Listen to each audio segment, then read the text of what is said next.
சீடை தட்டெல்லாம் பண்றதுக்கு பதப்படுத்தின அரிசி மாவு எப்படி வீட்டிலேயே செய்யறதுன்னு பார்ப்போம். இதுக்கு ஒரு கப் அளவுக்கு பச்சரிசியை எடுத்து நல்லா 2 மணி நேரம் ஊற வச்சுக்கோங்க. அதுக்கப்புறமா 3 தடவை நல்லா தண்ணி ஊற்றி களைஞ்சிட்டு கம்ப்ளீட்டா தண்ணியை வடிச்சிட்டு இந்த மாதிரி ஒரு துணியில பரப்பி வச்சிடுங்க.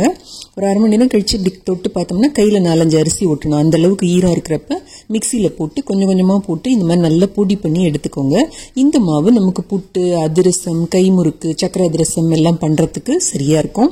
இதெல்லாம் நம்ம உடனே யூஸ் பண்ணிடணும். ஸோ இந்த மாதிரி எல்லா மாவையும் கொஞ்சம் கொஞ்சமா போட்டு இந்த மாதிரி அரைச்சி எடுத்துக்கலாம். இப்போ இந்த மாவை பதப்படுத்துறதுக்கு நம்ம ஒரு கடாயில போட்டு அதை ட்ரை ரோஸ்ட் பண்ண போறோம். இந்த ஈரமா இருக்கிறப்ப மாவு பிசிறு பிசிறா வரும். நம்ம இந்த மாதிரி ஒரு கோடு வரைஞ்சோம்னா அது ரெடி ஆயிடுச்சு அப்படின்னா அந்த கோடு பிசிறு இல்லாம வரும். அப்ப நம்ம தெரிஞ்சுக்கலாம்.